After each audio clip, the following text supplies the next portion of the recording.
ஓம் சகனாபவது சகனௌ புனக்து சக வீர்யம் கரவாவஹை தேஜஸ்வினாவதீதமஸ்து மா வித்விஷாவஹை. ஓம் சாந்தி சாந்தி சாந்தி. இந்த சாந்தி மந்திரம் மிக ஆழமான பொருள் பொதிந்த மிக உயர்ந்த சாந்தி மந்திரம். நம்முடைய வேதங்களிலே உபநிடதங்களிலே உபயோகப்படுத்தப்படுகின்ற சாந்தி மந்திரம். இதன் பொருள், நாம் இருவரும் ஒன்றாக சேர்ந்து பெரும் ஞானத்தை அனுபூதியாய் அடைவோமாக. நாம் இருவரும் மிகப்பெரிய சக்தி வீரியத்தை அடைவோமாக.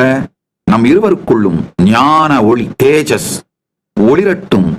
எல்லா விதமான சக்திகளும் நன்மையும் நம் இருவருக்குள்ளும் நடக்கட்டும்.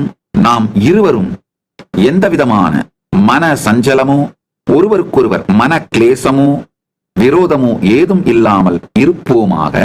குருவும் சீடர்களும் ஒன்றாக சேர்ந்தமர்ந்து பாடத்தை துவங்கும் முன், ஞான ரசவாதத்தை துவங்கும் முன், உபனிஷதத்தை துவங்கும் முன், உபனிஷதம் அப்படின்னா குருவோடு அமர்தல், அதான் அந்த உபனிஷத் அப்படின்ற வார்த்தைக்கு அர்த்தம்.